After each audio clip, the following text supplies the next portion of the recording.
Throughout the years, every single year, we have a highly anticipated game that we're expecting to come out. In 2024, we expected Elden Ring, and we thought this game was going to be the absolute cat's pajamas from Software, and we were absolutely correct with that. In 2026, we expected Resident Evil Requiem to be absolutely legendary, and again, we were absolutely correct by that. However, in 2025, nobody was expecting this. Clair Obscur Expedition 33 took the world by absolute storm and surprise. The backstory of this company that created the game, Sandfall, is the biggest success story in gaming that I can ever recall.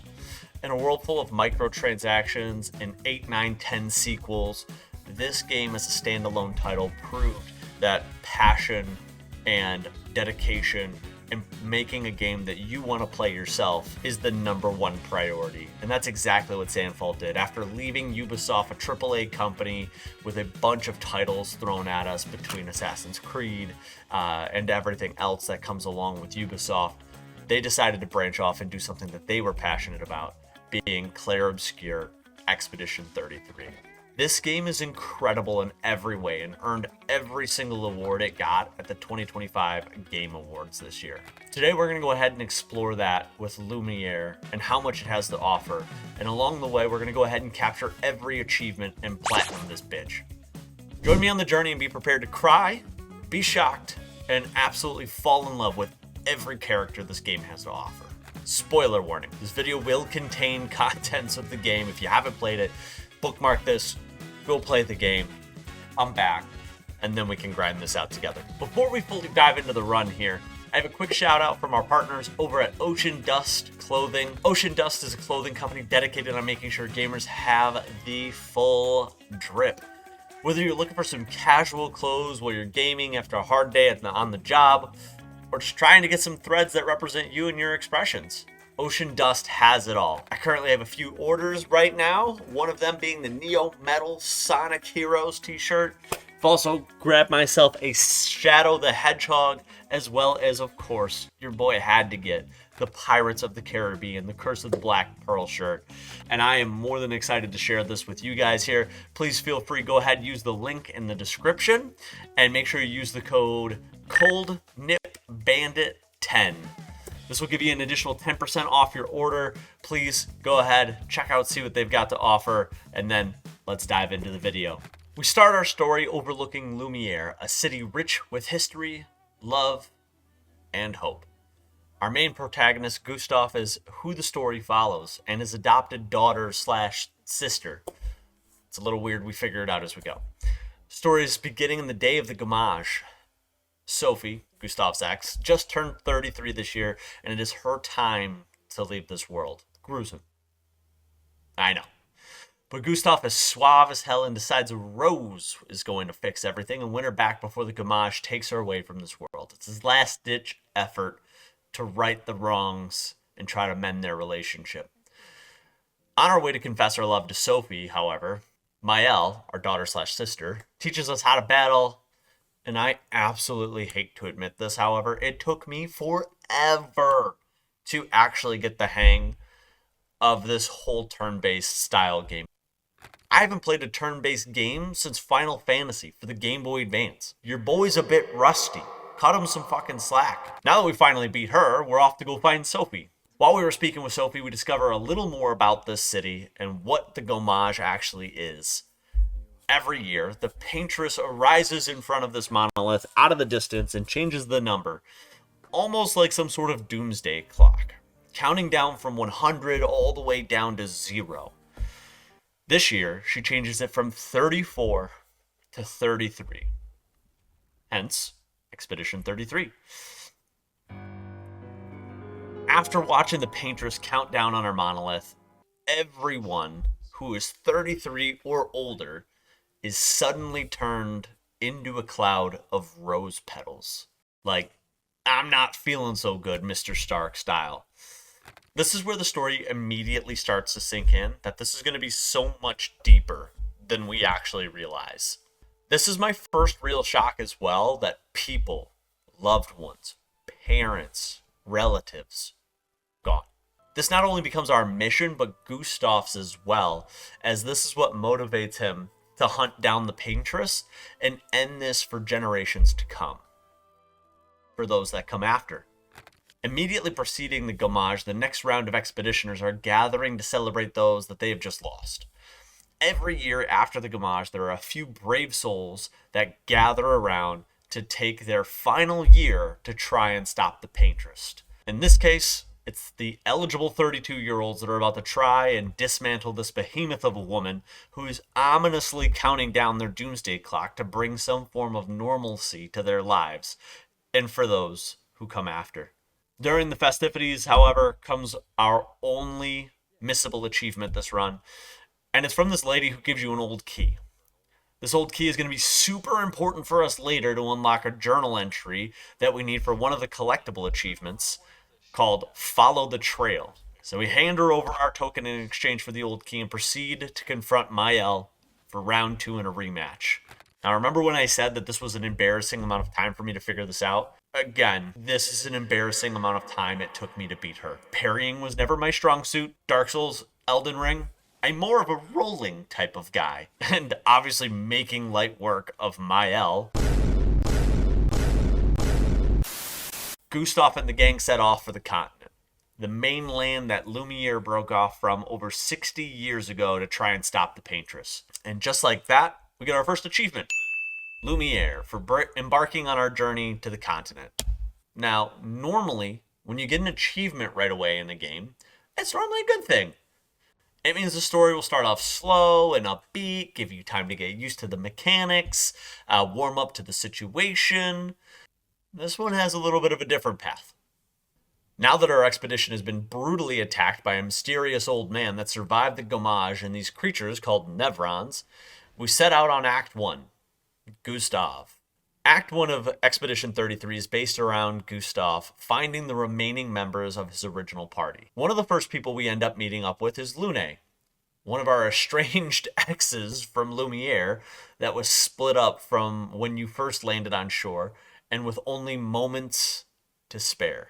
After saving my life, Lune and Gustav are quickly thrown right into the mix of the continent and forced to fight their way through to find their fellow expeditioners. Here's when we learn a bit more about how to handle these Nevrons and unlock our next achievement, Time to Spill Some Ink. From here we start to run into our first real encounter, the Avec.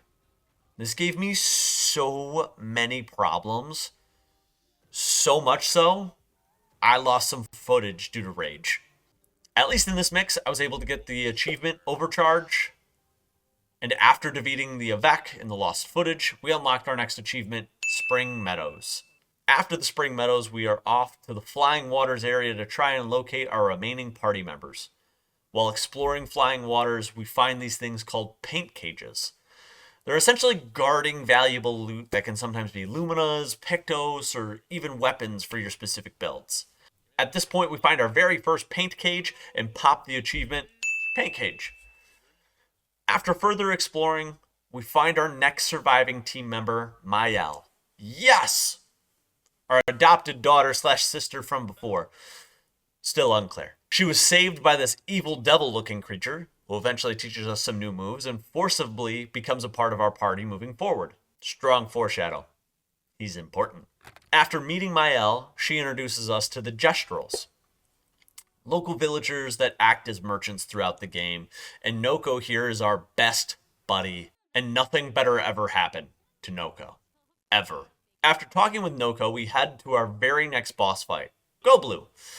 The learning curve for this game for me was unreal, and it took me so long to figure out parries and dodge windows. Like I said, I haven't played a turn-based game since 2006. At best. This game was proving to be a significant challenge for me. Finally, after beating Goblu, we were awarded another achievement for exiting the Flying Waters. From here, Noko tells us we need to get to the village of the Gestrels. This is where we're going to be able to start getting a very good point in the right direction of how to be able to cross the sea to get to the paintress in the monolith. However, before we get there, we make a stop at camp. This place is where you're able to connect with your fellow expeditioners, download on the adventure, as well as utilize our resources to improve our gameplay. This is the game's main hub. Very similar to like Majula in Dark Souls 2. The best souls ever. And this is where we go ahead and unlock our 3 next achievements. Curious for watching an optional scene at camp, Lumina for upgrading Lumina points, and weapon upgrade for, you guessed it, upgrading our weapon. But before we go ahead and leave the camp, we go ahead and have a few more dialogues here to increase our friendships with a few of these other remaining characters. Before getting to the village of Jestrels, however, we need to first go through and find our way through the ancient sanctuary, which is filled with Gestral protectors, if you will, trying to prevent others from getting into their village. After some challenges, we finally pass through the Sakapatat and make our way to the village. Now, this place is super straightforward when you get the hang of it. However, this place took me forever to figure out. I had no idea what to do here, where to go, or even what I should be looking for. Finally, I found the chef, or Golgra, which seems to be the leader of the village. After speaking with her, she tells me that the only thing that is going to help me get across the sea to fight the paintress is a guy named Esquier. However, to get the information on him, she wants us to prove ourselves and compete in her tournament to prove our strength. After defeating the Gestrals, we find a surprise fight, and adds another layer to our game, and another party member to the mix, CL. Now that we've defeated CL, and she has now decided to join our party and help us continue on our journey to defeating the Paintress, Golgra awards us for our efforts in defeating her champion with such a super great weapon for Mael, and shows us the path to Esquier. And with that, we unlock another achievement, Gestral Village. At this point in the story, after going through the Gestral Village, we find ourselves back at camp, where we kind of started to download each other again and get a little bit closer into figuring out what's going on with this whole story. Mael, one of the main characters, of course, has these wild like visions or flashbacks. I'm not quite sure what to call them, but they're like inner moment memories or inner moment communications between the white-haired man and this other mysterious lady with a mask on. As we continue throughout the game, this is a very normal, common theme that keeps happening as we get a little bit more and more information as to what's going on. With this story, we're starting to find out that the white-haired man and the girl with the mask are obviously working together, and it's Mael's fault that all of this is happening. After that wild vision, we find our way heading north towards Esquier's nest. However, we have to use the passcode that Golgra gave us in order to be able to go ahead and get closer to Esquier. Get out of my way! And now that we've used the password, we now found ourselves finding Esquier, where he starts giving us a little bit more information as to what's going on. However, the problem here is that Esquier can only use his modes of transportation, whether that be flying or running or diving or swimming, by special rocks. And now one of those rocks, Flory, is the thing that helps him swim. As we're conversating with Esquier, he then tells us that his next door neighbor, Francois, or a rock, has his rocks. So we find our way over to Francois to be able to beat him and then get Esquier's Flory. However, after beating Francois, we find out that he in fact does not have Flory, and then Esquier points us in the direction of the Stonefall Cliffs. Finding out that Francois does not have Flory, we find ourselves just adventuring around the rest of Esquier's nest and running into a mine where we unlock Flow State. After returning back to Esquier and letting him know that Francois does not have Flory, he then remembers that he placed Flory over at the Stonefall Cliffs, which is where we're going to be heading next. However, since we've cleared this area, this is where we went ahead and unlocked our next 2 achievements, being Esquier's Nest and Legend, where Esquier is now unlocked and usable in the game. As we continue on through the game, it gets a little bit harder, it gets a little bit more difficult. However, it's also getting much more rewarding as we're going through this whole thing as well. We get to our first real significant challenge in the game, and that is the Lamp Master. I know we fight these things like 13 times in this game, but this boss I cannot get the hang of. Its combos are wonky, the timing is weird. Take a look, I'm frustrated. Oh my god. I just didn't even pay attention. Okay, this is gonna be my last attempt for the night. God, this is so frustrating. I get so close. After going ahead and defeating the Lamp Master, we go ahead and grab Flory the Lost Rock, aka my man's life vest, so he can go ahead and get all of us on his belly and sail the seven seas over to the Paintress. SKA asks everybody to jump on. However, before we go, Mael has a very important question to ask Gustav if he thinks that he can hit the Paintress from where they're at now. And after that absolutely devastating moment that I'll never forget, and that nor was I ever expecting, we unlocked our next achievement, Stone Wave Cliffs. Now with Gustav gone and out of the picture and our whole world essentially shooken up, the same way that Mael feels away about this whole situation, we have a whole new character joining the mix, Verso, which to me seems like a doppelganger of Gustav, and I know it's supposed to go hand in hand, but there's more to this story than is being led on, obviously, at this point. And Verso then agrees to help Mael, Lune, CL, SKA find their way to the Paintress and put an end to this entire craziness that is Expedition 33 and the continent splits. After some long dialogue and some different scenarios, we find our way heading to the Forgotten Battlefield. This is where a large majority of expeditioners end up making to their quest to be able to get to the Paintress, but never quite get past this point. And this is where Verso really starts lending a hand to be able to help us get further into this as we progress further. As we're learning Verso and as we're getting a little bit more familiar with him, we go ahead and pop the achievement Perfectionist. During some of our first combat inside the Forgotten Battlefield area, we also figure out that Mael has a super sweet ability called Per Se, where it almost doubles your attack power based on a marked enemy, and that's where we go ahead and get Synergy. After fighting our way through the Forgotten Battlefield, we're heading towards the end of this area, and again, we run into one of our toughest encounters. It feels like every single time I get to the next area in this game, it just gets tougher and tougher and tougher. And there's more information that I need to grasp in order to make this game a little bit easier around Pictos and Luminas and how the synergy with all of those work, as well as the weapons and how your teammates can help boost those things. And this is really where I start to sink my teeth in and I get lost in the game. But our next biggest challenge is the Duelist. This multi-phase bum absolutely just cracked me for about 45 minutes before I got the hang of this thing. And now that we've gotten through the Forgotten Battlefield, Verso does us the favor and allows us to go ahead and bury Gustav in the Forgotten Battlefield. And just like that, after we're done burying Gustav, we get our next achievement being the Forgotten Battlefield.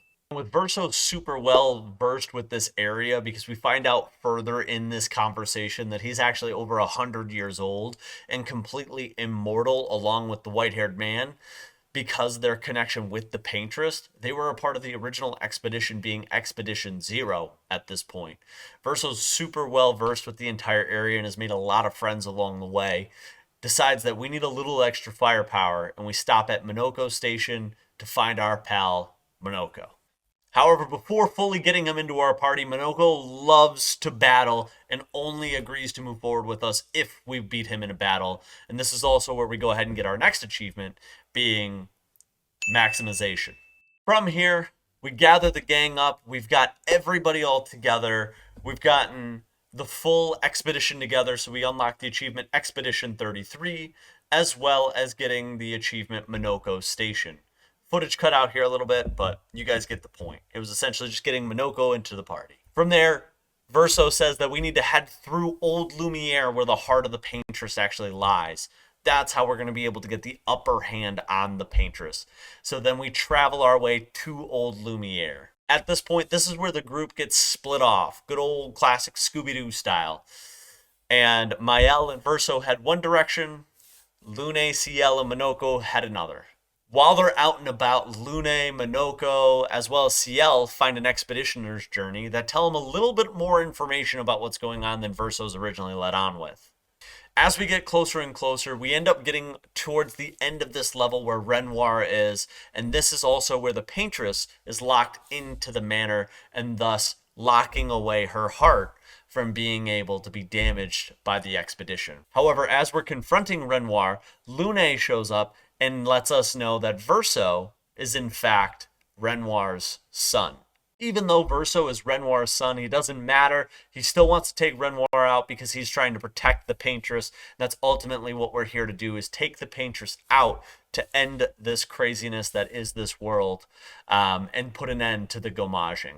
Now, this boss came with so many different aspects of the game that I wasn't prepared for. Gradient counters, gradient attacks, obviously parries that I sucked at, dodging, different combos, building characters off of each other. This is a major learning curve for me at this point. And on top of that, he can apparently just delete characters from the game, which is awesome. So to say that I spent some time on this guy was a understatement. However, when we finally beat him, it felt like an absolute euphoric rush. Boom, bitch. You guys remember how I said nothing better ever happened to Noko? Unfortunately, while Renoir was escaping, he ended up dropping a gigantic blast that unfortunately killed Noko, and I will never forgive him moving forward. Disappears inside the old manor. We head back to camp, and this is where we speak with the curator. You know, the creepy old serial killer creature thing that I told you just decided to hang out with us for no reason. Well, we go back to him and we end up having a conversation with him. And he lets us know that we need to take down 2 axons so he can help create a weapon strong enough to be able to pierce the shield around the monolith so we can get access to being able to defeat the paintress.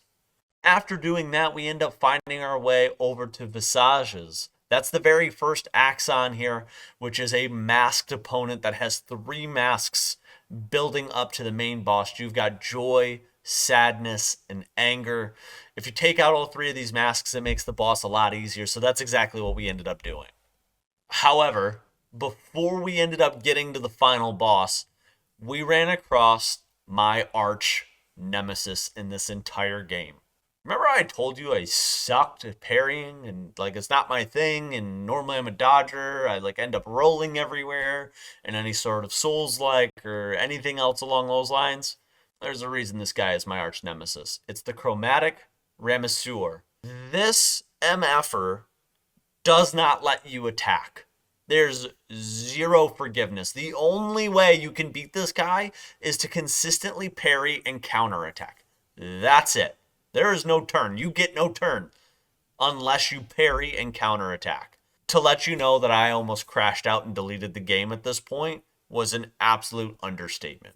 And just like I said there, fuck you, ho. After defeating all 3 masks, we end up finding our way to Visages. This is exactly where we kind of get to the pinnacle. And it surprisingly had 2 phases. The main one is where you have the statue in the middle and you have to shoot the eyes to be able to break it. And then the second phase is the actual puppet master underneath the entire island. That becomes a little bit more of a challenge. Luckily, we were able to take him out within a try or 2, so it wasn't too much challenge. And this is where we unlock our first achievement, being the first Axon. This is also when we went ahead and unlocked Expeditioner, where you turn level 33. Now with Visages down, we end up heading on our way to the second Axon, being Serene. Serene is this dancing creature who mesmerizes its opponents and has them believe or see the things that they want most in life, the things that really bring them happiness, to distract them and take them out. After seeing this, Lune has a connection with Seren, and being able to build that bond, she was able to snap out of it and get her crew back on journey here to take her on and find that second Axon. After a hard-fought battle, we end up finding our way through this entire labyrinth area, with me searching every square inch of the place, trying to find different Pictos and Luminas, and make sure I'm not missing anything to help make the game a little bit easier as far as combat is considered. We get our way to Seren, we end up beating her on our first try, which was incredible, and we end up getting our next achievement being defeating the second Axon. After defeating the second Axon, we end up heading back to camp where Maëlle has another vision.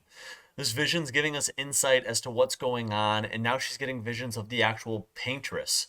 The Paintress is starting to get closer to Mael and having deeper connections. However, the only person that snaps her out of this vision is the Curator. And as we go ahead and hand over the 2 hearts of the Axon over to the Curator, he then goes ahead and presents us with a weapon that Mael can use to pierce through the barrier and be able to get closer to the Paintress. And with very else left to consider, the expedition is off to fight the Paintress. We get to the bottom of the monolith and we approach the behemoth of a woman who's been ominously counting down the days or years on this giant monolith for the last 60 plus years. And we're able to finally complete our expedition. After finding out that the behemoth of the woman is not actually the Paintress, however, instead just a decoy for what we're looking for, the Paintress then decides to run off and open up a different portal for us to be able to get into the monolith. This is also where we go ahead and unlock our achievement, the monolith. Going through the monolith, it seems to be this constant buildup of something massive is about to happen. Something massive is about to happen, but yet it feels too early in the story for it to be this big crescendo of a moment. There has to be more, is kind of the thought I kept thinking the entire time we were going through this thing. Until we finally get to the point to where we find Renoir again. Once we confront Renoir, there's a conversation between Verso and him that is obviously layers deeper than what we've got. They're talking about losing each other and having this conflict of trying to resolve it, yet it's already too far gone. The amount of information I'm giving you guys right now is the amount of information I had in this exact moment. However, it felt like this big scene and I just didn't know what was happening. Now, fighting with Renoir on this second attempt isn't as tough as you would normally think. There are moments that make this tough. He's still got the delete move. He's still got all the moves from the first time around. However, I've also had a lot more experience with the game at this point, and also have had a lot more help with Pictos and Luminas and different builds that I've been experimenting with, and also looking up online to try to help give me a little bit more of an edge. This fight became a lot more easy. That second phase with the tiger was one that frustrated me for a while, but without that, this fight would have been super easy. After defeating Renoir, we find our way heading up to the Paintress. This is our real first confrontation with the Paintress, and this is also where we find out that the Paintress is Verso's mom, aka Renoir's wife. And now we're starting to get a few more pieces of color to this whole mix that we didn't have previously. We know that the Paintress is Verso's mom, and Renoir is Verso's dad. So what exactly is happening in this world? The only thing that we fully understand right now is that Verso wants to stop the Paintress from continuing to paint. We want Renoir to let us stop the world from painting. Outside of that, I don't have much more context. After defeating the Paintress, we find ourselves in multiple scenes of cutscenes, which just give this story so much more depth. After defeating the Paintress, we end up going back to Lumiere to share the excitement with our loved ones, our friends, our family, and letting them know that the Gamage is actually ended. There is no more Gamaging. However, unfortunately to our knowledge, this is where everyone starts to completely disappear. And no matter your age, you are completely Gamaged. Except for there are a few remaining key characters that are not Gamaged. And that is when we flash to Alicia. Alicia is another character into the mix here who we just now start getting introduced to. And we also run into Clair, another character who we just now start getting introduced to. Now, oddly enough, Alicia seems to have very similar situations and very similar facial features and structures and look identical to Mael, except for the fact that Alicia is missing an eyeball and half her face is burnt off. Clair, on the other hand, is referring to her as a sister. So at this point, my assumption is as follows. Paintress, married to Renoir. Renoir and Paintress have 3 kids. Verso, Alicia, Clair. That's the family picture here. And as we're going through this whole thing is where we start to figure out a little bit more information. And at this point, we find out that the Paintress, as well as Renoir, are inside a painted world. This painted world was painted by Verso. multiple years ago.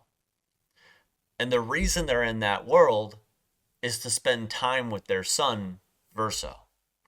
Now, you may be asking, why in the world would they want to just spend time with their son in a paint picture as opposed to in the real world? It's a great question.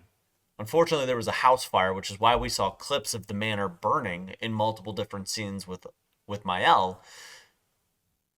And in that house fire, Alicia was stuck. And that's why she's also missing part of her face. But the person that went back in to save her was Verso. And the only person to not make it out of that situation was Verso.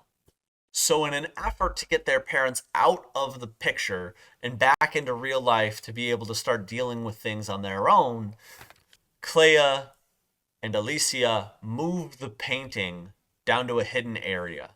But before we fully shut this room off, Alicia decides to jump into the painting world and be reborn again as Mael.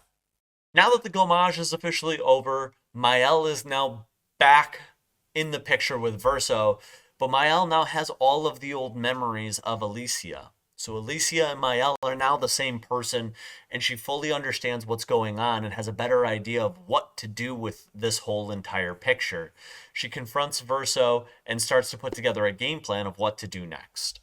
During that time, while they're having their conversation, they end up going to the city center, and who is there to greet them?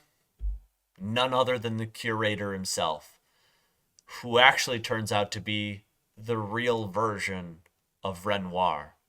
So Renoir has been helping us this entire time, and if you're confused by any of this, it's totally understandable.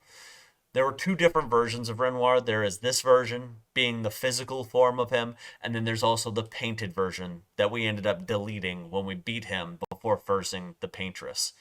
That version's now gone, and we only have left the original version of Renoir, who is now trying to delete this entire painting now that things are over. Because the way that the setup was before is the paintress was trying to stop Renoir from deleting the entire painting. And Renoir is trying to delete the entire painting to have his wife be able to cope with the real life fact that her son is gone and be able to complete their family again. So this really starts to point in a main conflict for the rest of the story between every character's viewpoint and what they can do. If you haven't caught on to it quite yet either, every character in this world, outside of Verso, Mael, the curator, and the paintress, and Clea, are all not real people. Instead, they're paintings that Verso drew up throughout his entire childhood, and this is a world that he created inside of a painting. If you're not confused yet, hang tight, it gets weirder. Now, after that whole conversation with Renoir, he then decides to tell us that he is going to destroy the entire painting. With Mael not being on board and Verso not being on board, they hop on Esquier and fly out. This is where we unlock our next achievement, Back to Lumiere. And before moving on to the next act, being Act 3, we wrap up Act 2 with us leaving Lumiere. After flying away from Renoir, that wraps up Act 2. Act 3 is a very straightforward act. This is essentially the end game, and it's us going back and fighting Renoir for the one last time. However, before we do that, I found myself being absolutely murked by almost everything I came across. So this was our moment to buff up and really start to put our characters into a build that would make the end game that much easier for us, as opposed to me pulling my hair completely out of my head. However, before we did all of that, we also needed to complete some of the side quest stuff and some of the cleanup. This is where we started getting our relationship quests. This is where you started communicating with the characters at camp and building relationships. Some of them a little bit, hot and heavy. Some of them just normal dialogue. This is where we go ahead and unlock the friendship for Ciel. This is also where we get the rest of the rocks for Esquier so we can dive. We finish up Esquier's relationship by fighting Francois again. This is also where we go ahead and wrap up Lune's questline, where we go and find where her parents were a part of the expedition and find their journals, as well as Mael and Minoko's here as well. Minoko's is a little bit more tragic because this is where we go ahead and help Noko come back to life. Now that all the relationship quests are done, now it's time to really start making our build and starting to get this thing underground. Now, doing all of those relationship quests also unlocked gradient 3 attacks. That's when your gradient bar is full at 3 out of 3 and you get to use your heaviest attack possible. So me being the person that I am, I wanted to unlock the cheater Pictos. And it's kind of a 2-for-1 in this situation because we go to fight that big giant creature Sprung in the middle of the water. While doing this, we unleashed Mael's Gommage attack, which is that gradient 3 attack, and unlocking that achievement called Chroma Proficiency. And it's also, of course, where we end up defeating Sprung, getting the Sprung achievement. After doing that, we end up finding ourselves going on an absolute tear on the first half of the Endless Tower and getting the level 66 achievement being Trailblazer. And this is also where we go ahead and defeat a boss without taking any damage, being a part of our professional while we're out looking for a few different Pictos and Luminas. Now that we've really started to pick up some steam, I felt as if it was time for us to start attacking some of the larger bosses and taking out larger chunks of enemies so we have more XP, we have more Lumina, we have more experience to add into the different traits that we need to make sure that the end game was set up correctly. This is where we go ahead and take on the Flying Serpent in the air, the Serpent's Fair. This achievement I'll never be able to pronounce, but we unlocked it, as well as maxing out the level on our weapon to a level 33. Now that we've gone ahead and we've completed a lot of these side quests, there's only a few more things to do. One of those being completing all of these lost gestural games. The gestrals from before that kind of helped us out, they're kind of goofy, they laugh, they joke, but they're kind of also a little goofy. They also have these games, they're beach games, and it's where you get to run on very thin poles, and I get frustrated in obstacle courses that climb all the way to the top, and you fall, and you got to start all over again, and all of those other things, and dodge these fireballs of death, which were just frustrating. But doing that also unlocks some pretty cool costumes and pretty cool outfits, being bathing suits. We unlock that along the way, and also some odds and end bosses as far as like the Chroma Parfait. I believe it's Chroma Parfait. Don't judge me on that one, but we end up getting that one as well. And then the other thing that was super interesting is the Nevrons. There are a handful of Nevrons across the map that are pretty docile. They're not going to do anything. The only way that they actually attack you is if you attack them on some instances. However, they all hold specific quest lines. And if you help them out and you do every single one of them, you'll get 2 things. One, you get an achievement called Aiding the Enemy. And then the second thing that you get as well is you get 100 Lumina points that you can go ahead and use on your characters to then help boost your attacks as well. So we knocked that one out along the way as well.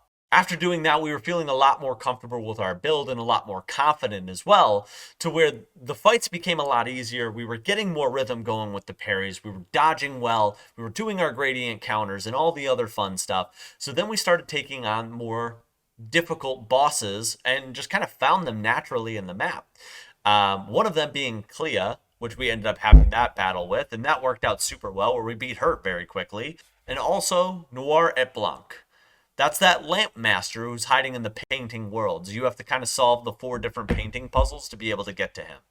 After beating those 2, we end up going to the Endless Tower. And the reason we attacked the Endless Tower was just simply because I got almost all the way to the end and ran into a little brick wall. So we needed to go ahead, build a little bit more XP, get more familiar, come back to it, and wrap that up, which we did with ease.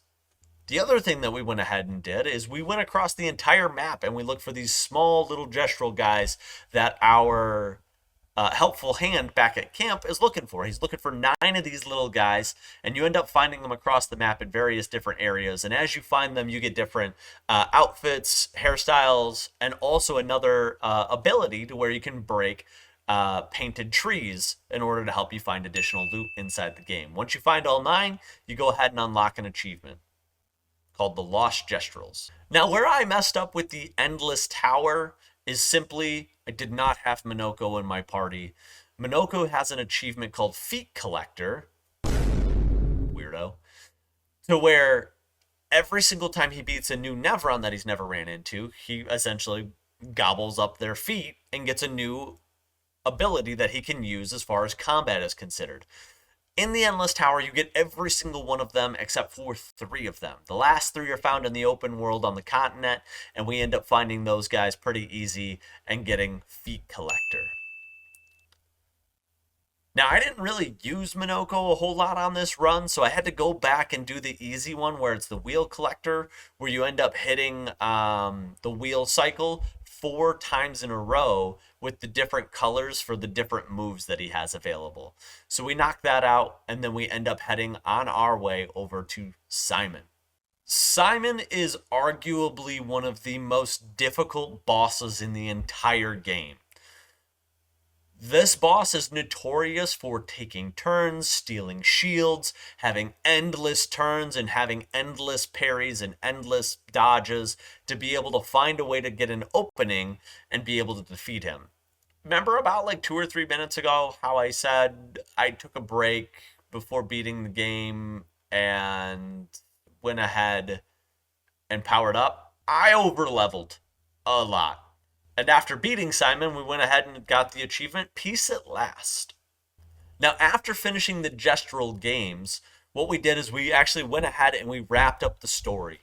We went back to Lumiere, and this is where we confronted Renoir one more time. Now, when I went ahead and I leveled up before this fight, I did it in full preparation that this was going to take me several days to beat. However, I kind of fucked up a little bit, and I killed him in one shot. Even though facing Renoir, I made it a little bit more trivial than it needed to be, and I did that on complete accident, it didn't take away from the story at all and what we were about to unfold. The conversation between Renoir and Maëlle/Alicia and being his daughter and having this constant conflict between the two and the argument of should the world be destroyed or should we save the world, because this is where Maëlle is starting to want to live and have her life and really start to flourish in her own because she's not affected by the outside world or the past events. This is like a new place, a new beginning for her. She wants to keep this painting intact. However, Renoir wants to delete the painting so everyone can come back to the real world and deal with the problems and move on from this tragedy that struck their family.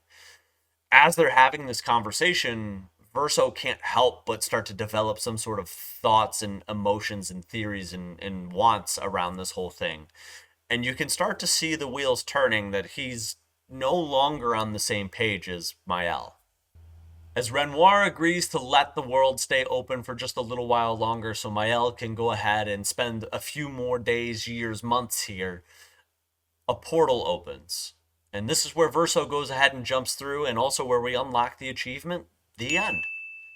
Inside this portal is one of the faded boys that we ran across several times throughout this playthrough. However, he's still painting a picture, and where Verso ends up telling him, his younger self, to stop painting. It's over. However, Maëlle has a different outlook and challenges Verso for the fate of the painting. Now, this game is so cinematic that they don't have just one ending. You have 2 different endings. And you have a choice of either settling with Maëlle and saving the painting and let her live her life inside the painting with every single person that's in it, or siding with Verso, deleting the painting, and have everyone go back to their everyday life, cope with what's going on, and being able to move past it as a family. I had a hard time not siding with Verso on this one, so we sided with Verso and ended up defeating Maëlle to getting what I am going to refer to as the sole and only canon ending. It hit me so deep in the feels that I'm almost positive I cried. And now that we've gone ahead, we've finished the game, we've beaten Clea, we've gone ahead and beaten Simon, all that's left is just the last couple of cleanup items. So what we did is we went ahead and we found every single expedition journal, as well as every single music record inside the game, the other collectible that you can find from either merchants or out in the world or specific activities as well, that you can play back at camp. After doing that, I only had 2 achievements left, and one of them was probably the most grindy of them all, which is where you had to get one character to level 99. And after finding a little cove over in Renoir's drafts with these 3 little twitchy demon creatures, we quickly got to level 99 and we started a brand new playthrough where we go for our very last achievement, being a peculiar encounter.